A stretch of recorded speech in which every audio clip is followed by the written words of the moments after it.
अब आता है लेक्चर 13 का ही part 3, that is characteristic curve of long shunt differentially compound motor.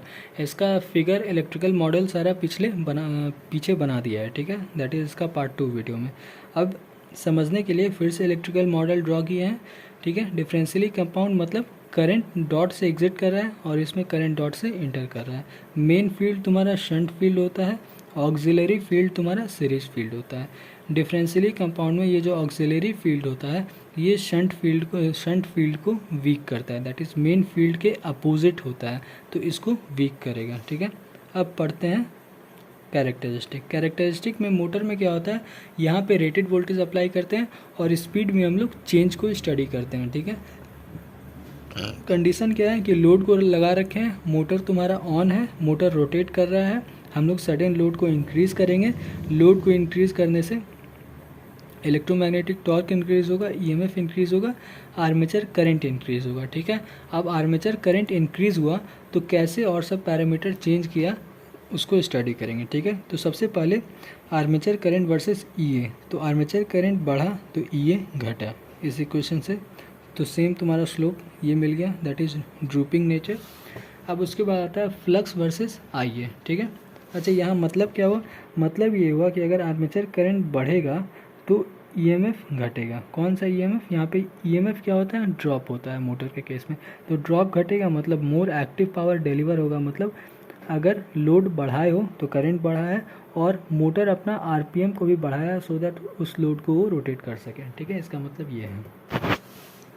Flux versus आईए, फ्लक्स क्या है तुम्हारा, स्टेटर का फ्लक्स, स्टेटर का कौन सा फ्लक्स, तो डिफरेंशियल फ्लक्स। डिफरेंशियल मतलब ये तुम्हारा मेन हो गया और ये ऑक्सिलरी हो गया जो कि इसको वीक कर रहा है, तो resultant flux versus armature current, ठीक है। तो फ्लक्स का एक्सप्रेशन हमारा ये होता है, ठीक है। डिफरेंशियल में ये निगेटिव साइन के साथ होता है और बढ़ते हुए करंट के साथ क्या होगा, सीरीज फ्लक्स चेंज करेगा, ठीक है। अब सीरीज फ्लक्स चेंज करेगा, कैसे चेंज करेगा कि स्टार्टिंग में कम करंट है तो कम सीरीज फ्लक्स, तो कम इसको वीक करेगा। जब फुल लोड पे चल रहा होगा तो आर्मेचर करंट फुल होगा तो ये मैक्सिमम होगा, तो ये और ज़्यादा इसको वीक करेगा। मतलब स्टार्टिंग में कम वीक कर रहा है, मैक्सिमम होने पे ज़्यादा वीक कर रहा है, ठीक है। तो इसका बिहेवियर अलग अलग है सीरीज़ का, इसीलिए हम लोग सबसे पहले पढ़ते हैं स्टार्टिंग ऑफ द मोटर के समय, ठीक है। स्टार्टिंग ऑफ द मोटर में ओमेगा एम जीरो होता है, ठीक है, और इंड्यूस्ड ईएमएफ जीरो, मतलब मोटर तो चल ही नहीं रहा है तो ईएमएफ जीरो। तो इस इक्वेशन में बैठाओगे तो आर्मेचर करंट हमें ये मिल जाएगा, ठीक है। अब तुमने क्या किया, मोटर को ऑन किया, लोडिंग लगा हुआ है, मोटर को ऑन कर दिए, तो लोड तुम्हारा बढ़ रहा है, नहीं लोड को नहीं लगाया है, ठीक है। बेसिकली क्या हो रहा है कि आरए और आरएससी, मतलब अभी तुम्हारा स्टार्ट हो रहा है मोटर, ठीक है। अब जब स्टार्ट हो रहा है तो आरए और आरएससी, यहाँ पे जो रेजिस्टेंस होता है ना, ये बहुत ही फाइन रेजिस्टेंस होता है, मतलब इसका वैल्यू बहुत कम होता है। क्यों, क्योंकि ये जो ऑक्सिलरी कॉइल है इसका काम सिर्फ और सिर्फ इसको ऑल्टर करना, या तो सपोर्ट करना या अपोज करना, ठीक है। बहुत ही छोटा फ्लक्स होता है, इसीलिए इसका रेजिस्टेंस और आर्मेचर का रेजिस्टेंस बहुत कम। आर्मेचर का तो ऐसे भी ऐसा मटेरियल यूज़ करते हैं जो कम रेजिस्टेंस ऑफर करे, इसीलिए ये दोनों कंबाइन जो R A plus R A सी, ये रेजिस्टेंस का वैल्यू बहुत कम होता है, ठीक है।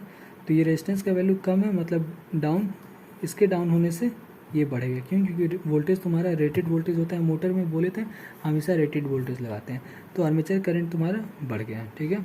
ये कब हो रहा है, ये जस्ट फ्रैक्शन ऑफ सेकेंड जब हम मोटर को स्टार्ट किए, ठीक है, तब का ये सीन है, ठीक है। अब जो आई ए है वही तो तुम्हारा आई एस सी है, कहने का मतलब स्टार्टिंग करंट बहुत ज़्यादा, स्टार्टिंग करंट बढ़ा तो सीरीज़ में भी करंट बढ़ गया, ठीक है। सीरीज़ किसका, ये वाला। तो अब समझो इस तरह से कि स्टार्ट जब हम लोग कर रहे हैं तो स्टार्टिंग में तो यहाँ पे भी करंट, मतलब ये करंट जो है यहाँ जा रहा है, पैरेलली में यहाँ जा रहा है। अब एकदम फ्रैक्शन ऑफ सेकेंड में ये बड़ा कॉइल कितना ही फ्लक्स बिल्डअप कर लेगा, बहुत कम, क्योंकि एकदम फ्रैक्शन ऑफ सेकंड में मान लो स्विच ऑन किए 0.001 सेकंड में हम स्टडी कर रहे हैं, ठीक है। तो 0.001 सेकंड में हम देखें कि आई ए बढ़ा है और उस समय ये बहुत ज़्यादा फ्लक्स क्रिएटिव, मतलब फ्लक्स ही नहीं क्रिएट किया है, क्यों, क्योंकि बहुत कम समय में हम स्टडी कर रहे हैं, ठीक है। तो स्टार्टिंग के टाइम होगा क्या कि आर्मेचर करंट तुम्हारा ज़्यादा है, जिसके कारण सीरीज में ज़्यादा है, मतलब सीरीज जो है स्ट्रॉन्ग फ्लक्स बना देगा। ठीक है, स्ट्रॉन्ग क्यों? क्योंकि ये अभी तक बना ही नहीं है। ठीक है, तो सीरीज स्ट्रॉन्ग बना दिया। अब जब सीरीज स्ट्रॉन्ग बना दिया और शंट का फ्लक्स है ही नहीं, तो मोटर क्या करेगा, सीरीज को ही फॉलो करके रोटेट करने लगेगा। ठीक है, क्यों? क्योंकि तुमने स्विच ऑन कर दिया है तो यहाँ डॉट अक्रॉस बन गया है। ठीक है, तो इस कंडीशन में समझो होगा क्या कि एक्चुअल में तो मोटर तुम्हारा शंट को फॉलो करके रोटेट करता था और डिफरेंशियल में सीरीज अपोजिट होता है, तो प्रेजेंटली मोटर रिवर्स डायरेक्शन में घूमने लग गया। ठीक है, ये सबसे बड़ा डिसएडवांटेज है स्टार्टिंग के टाइम पे। ठीक है, कि स्टार्टिंग के टाइम पे और तुम्हारा लोड तो कनेक्टेड रहता ही है, मतलब हम लोग स्टडी कर रहे हैं लोड को लगा के। ठीक है, तो जब लोड कनेक्टेड है और जब स्टार्टिंग के टाइम में एकदम फ्रैक्शन ऑफ सेकंड में हम लोग स्टडी कर रहे हैं, तो उसमें हो क्या रहा है कि मोटर तुम्हारा अपोजिट डायरेक्शन में घूमने लग जा रहा है। ठीक है, स्टेटर का फ्लक्स उस समय निगेटिव हो जा रहा है। ठीक ना, देखो स्टेटर का फ्लक्स स्टार्टिंग के टाइम ये क्या है, करंट के बढ़ने से फ्लक्स तुम्हारा डिक्रीज होता है। ठीक है, तो करंट जब जीरो है उस समय देखो फ्लक्स कहाँ पे, निगेटिव फ्लक्स। निगेटिव फ्लक्स क्या बता रहा है, तुम्हारा जो मेन फ्लक्स होता है वो शंट के कारण होता है। अब शंट के कारण फ्लक्स नहीं है, सिर्फ और सिर्फ सीरीज फ्लक्स बना रहा है। तो मेन चूँकि शंट है तो शंट के रिस्पेक्ट में ये अपोजिट है, इसीलिए माइनस साइन के साथ दिखा दिए। ठीक है, ठीक है, तो स्टार्टिंग के टाइम समझ गए। दैट इज स्टार्टिंग के टाइम क्या होता है, स्टार्टिंग करंट बहुत ज़्यादा होता है, जिसके कारण सीरीज़ फ्लक्स डोमिनेट करने लगता है। क्यों? क्योंकि शंट फ्लक्स उस समय बना ही नहीं होता है। ठीक है, तो सीरीज़ तुम्हारा मोटर को नचाने लगेगा और सीरीज़ के इन्फ्लुएंस में मोटर अपोजिट डायरेक्शन में रोटेट करेगा। बात करें पूरा कोर में कैसा फ्लक्स है, तो नेगेटिव फ्लक्स है। क्यों? क्योंकि एक्चुअल फ्लक्स हम लोग इसका कंसिडर करते हैं, तो इसके रिस्पेक्ट में ये अपोजिट फ्लक्स बना रहा है। दैट इज़ कोर में कैसा फ्लक्स है, नेगेटिव। ठीक है, अब बात करें करंट के एक्चुअल मतलब ड्यूरिंग रन टाइम कैसा बिहेवियर हमें कैरेक्टरिस्टिक हमें मिलेगा। तो देखो आर्मेचर करंट के बढ़ने से, ठीक है, मतलब हमारा स्टार्टिंग कंडीशन क्या था कि लोड को बढ़ाया, लोड से आर्मेचर करंट बढ़ा है। ठीक है, तो आर्मेचर करंट के बढ़ने से देखो आर्मेचर करंट किस में है, सीरीज़ में, तो आर्मेचर करंट बढ़ेगा मतलब सीरीज़ बढ़ेगा। तो फ्लक्स का एक्सप्रेशन ये होता है, शंट तो तुम्हारा सेम रहेगा, जितना फ्लक्स उसका कैपेसिटी है उतना बना देगा, लेकिन जब ये आईएससी बढ़ेगा तो ये माइनस वाला पार्ट समझो। माइनस वाला पार्ट क्या बता रहा है, मतलब ओवरऑल फ्लक्स तुम्हारा वीक हो रहा है, मतलब करंट के बढ़ने से ओवरऑल फ्लक्स डिक्रीज हो रहा है। ठीक है, तो वैसा ही ग्राफ मिला है। दैट इज़ लोड करंट बढ़ेगा तो फ्लक्स हमारा घटेगा। ठीक है, घटते घटते निगेटिव में भी चला जाएगा जीरो करंट पे। ठीक है, अब ये तो हो गया, ये पूरा एक्सप्लेनेशन है। अब यहाँ बात आता है कि इस निगेटिव रोटेशन ऑफ रोटर को हम लोग कैसे कंट्रोल करें। ठीक है, तो उसके लिए क्या करते हैं, देखो स्टार्ट के टाइम पे आर्मेचर करंट बहुत ज़्यादा था और चूंकि ये सीरीज़ में है तो इसमें भी बहुत ज़्यादा करंट फ्लो कर गया था।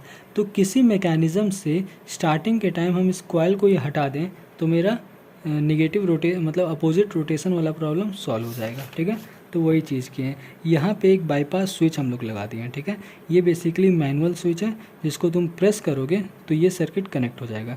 अब ये सर्किट में कोई रेजिस्टेंस नहीं है, तो ये लीस्ट रेजिस्टिव पाथ बन गया है। ठीक है, तो करंट जब भी लोड से यहाँ आएगा तो वो इसमें फ्लो करने के बजाय तुम्हारा इधर से पास कर जाएगा, दैट इज़ डाइवर्टर से। ठीक है, और जब इधर से पास करेगा और स्टार्टिंग के टाइम ये स्विच ऑन कर देंगे तो इधर से करंट गया। अब स्टार्टिंग के टाइम करंट मान लो इंक्रीज़ भी किया, दैट इज़ करता है, तो सीरीज़ में कोई करंट नहीं जा रहा है। ठीक है, तो हम फ्री हो गए अपोजिट रोटेशन से। ठीक है, ये चीज़ हो गया। ये सिंपल डाइवर्टर नाम है, सिंपल एक स्विच है जो कि तुम मैनुअली ऑन ऑफ करोगे। ठीक है, स्टार्टिंग के टाइम इसको ऑन कर दोगे और जब रन करने लगेगा तो इसको ऑफ कर दोगे। ठीक है, तो इससे हमारा अपोजिट रोटेशन वाला प्रॉब्लम सॉल्व हो गया। अब तीसरा आता है टॉर्क वर्सेस आर्मेचर करंट। ठीक है, तो आर्मेचर करंट के बढ़ने से क्या होगा, ये देखो टॉर्क का एक्सप्रेशन है। ठीक है, ये तुम्हारा इनिशियल कंडीशन हम लोग माने थे कि लोड को हम सडन इंक्रीज़ कर दिए, जिसके कारण आर्मेचर करंट में सडन इंक्रीज़ हो गया, दैट इज़ ये वाला। अब क्या हुआ, आर्मेचर करंट के बढ़ने से देखो क्या होगा, आर्मेचर करंट अगर बढ़ेगा तो टॉर्क बढ़ेगा। ठीक है, यहाँ पे देखो ये क्या है, नंबर ऑफ टर्न्स, ये तो कांस्टेंट है, लेकिन फ्लक्स और करंट चेंज करता है। क्यों? क्योंकि अभी हम लोग क्या पढ़े कि आर्मेचर करंट के बढ़ने से, ठीक है, आर्मेचर करंट के बढ़ने से तुम्हारा फ्लक्स चेंज हो गया था। कैसे चेंज हुआ था? आर्मेचर करंट अगर बढ़ेगा तो फ्लक्स डिक्रीज़ करेगा। ठीक है, इसको लिख देते हैं। ठीक है, ये आर्मेचर करंट अगर इंक्रीज़ किया तो ये फ्लक्स तुम्हारा डिक्रीज़ करेगा। ठीक है, तो यहाँ दैट इज़ यहाँ पे ग्राफ में भी मिला था। तो अब यहाँ जब पढ़ोगे तो यहाँ देखो आर्मेचर करंट जब चेंज करेगा तो इस आर्मेचर के चेंज करने से फ्लक्स भी चेंज करेगा, और ये दोनों का रिजल्टेंट के रिस्पेक्ट में टॉर्क चेंज करेगा। ठीक ना, क्यों? क्योंकि टॉर्क इज इक्वल टू के डैश फाई आई है। ठीक है, तो आई ए चेंज किया, फ्लक्स डिक्रीज़ किया। ठीक है, ये स्टार्टिंग के टाइम पे भी होगा, रन टाइम के भी होगा। ठीक है, नहीं ये गलत लिखा हुआ है। ड्यूरिंग रन टाइम भी तुम्हारा आर्मेचर करंट बढ़ने से फ्लक्स घटेगा। ठीक है, इसको काटो। ठीक है, और इसके बाद क्या होगा? टॉर्क तुम्हारा पहले इंक्रीज़ करेगा फिर डिक्रीज़ करेगा। ठीक है, कैसे? करंट तुम्हारा इंक्रीज़ किया, उससे टॉर्क इंक्रीज़ किया, और फिर करंट इंक्रीज़ करने से फ्लक्स डिक्रीज़ किया तो टॉर्क भी तुम्हारा डिक्रीज़ किया। ऐसा क्यों? क्योंकि स्टार्टिंग के टाइम पे हम फ्लक्स को हटा दिए थे, दैट इज़ सीरीज़ वाले को हटा दिए थे ना, सीरीज़ को डाइवर्टर के थ्रू हटा दिए। तो ये जब इंक्रीज़ कर रहा है तो ये डिक्रीज़ कर रहा है, लेकिन स्लो रेट से। तो ओवरऑल इसका इफेक्ट ज़्यादा होगा तो टॉर्क इंक्रीज़ करने लगेगा। लेकिन जब आगे जाएगा तो ये सीरीज़ वाला भी स्ट्रॉन्ग फील्ड बना देगा, तो जितना से ये इंक्रीज़ करेगा उतना से ये डिक्रीज़ करेगा। ओवरऑल टॉर्क तुम्हारा डिक्रीज़ हो जाएगा। क्यों? क्योंकि अब फुल लोड पे सीरीज़ वाला अपना पूरा मैक्सिमम कैपेसिटी फ्लक्स बनाएगा। ठीक है, तो हमें रिजल्टेंट पता चल गया, दैट इज़ स्टार्टिंग करंट जब बढ़ रहा है तो टॉर्क इनिशियली बढ़ता है और उसके बाद घटता है। ये कब हो रहा है? जब करंट तुम्हारा इंक्रीज़ करेगा और बहुत ही छोटा वैल्यू से करंट इंक्रीज़ करेगा तो टॉर्क इंक्रीज़ कर रहा है, और करंट बहुत ही बड़ा वैल्यू से इंक्रीज़ कर जाएगा तो तुम्हारा flux that is series current. ये क्या है? सीरीज़, ये तो सीरीज़ करंट ही है। तो ये जब बड़ा वैल्यू से इंक्रीज़ करेगा तो सीरीज़ एक स्ट्रॉन्ग हो जाएगा तो ये टॉर्क को घटा देगा। ठीक है, तो ये टॉर्क तुम्हारा घट गया। ठीक है, थोड़ा सा कॉम्प्लिकेटेड है समझना, लेकिन कॉपी से एक बार पढ़ोगे तो समझ आ जाएगा। इसका प्रैक्टिकल मीनिंग क्या है? इसका प्रैक्टिकल मीनिंग ये है कि लोड, मोटर रन कर रहा है और तुम लोड को बढ़ा रहे हो। लोड को बढ़ाने से करंट बढ़ रहा है, टॉर्क भी बढ़ रहा है, और टॉर्क के बढ़ने से स्पीड तुम्हारा घटेगा, लेकिन जो नया लोड तुम इंक्रीज़ किए हो उसको मोटर सक्सेसफुली रोटेट कर देगा। टॉर्क बेसिकली होता है क्या? रोटेटिंग फोर्स, मतलब किसी चीज़ को मोशन में लाने को ही टॉर्क कहते हैं।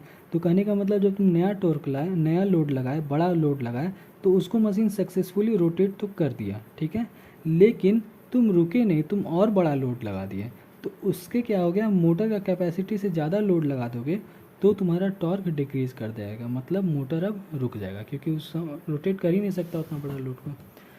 अब नेक्स्ट आता है स्पीड वर्सेस आर्मेचर करंट। ठीक है, तो स्पीड का फॉर्मूला ये होता है।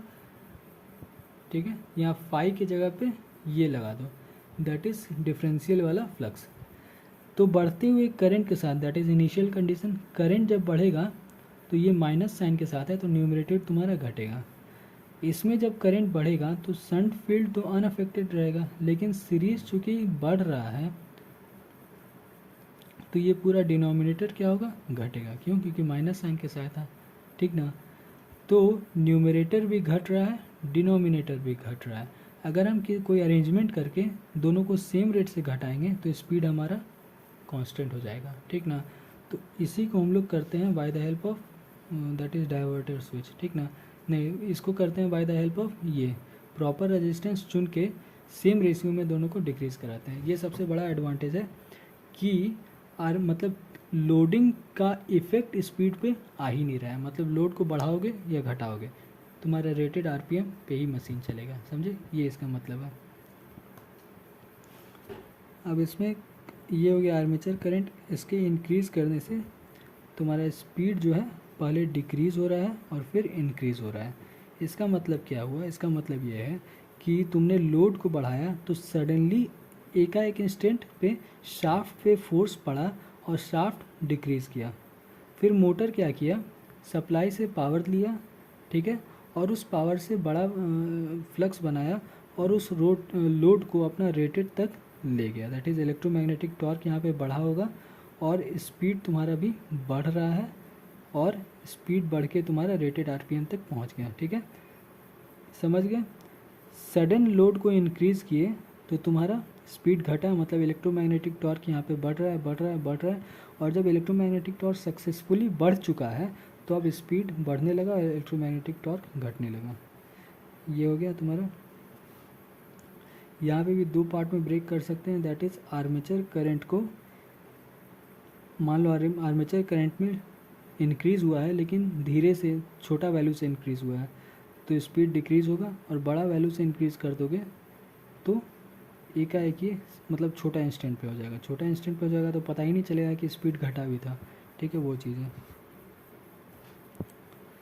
तो इसमें एक चीज़ देखो, ये तुम्हारा नो लोड है, दैट इज़ करंट जीरो को नो लोड कहेंगे, ठीक है, और ये फुल लोड करंट बढ़ रहा है मोटर में। तो नो लोड और फुल लोड में तुम्हारा रेटेड स्पीड है, ठीक ना, तो यही चीज़ लिखा हुआ है। From no load to full load we get zero speed regulation. Speed regulation क्या होता है?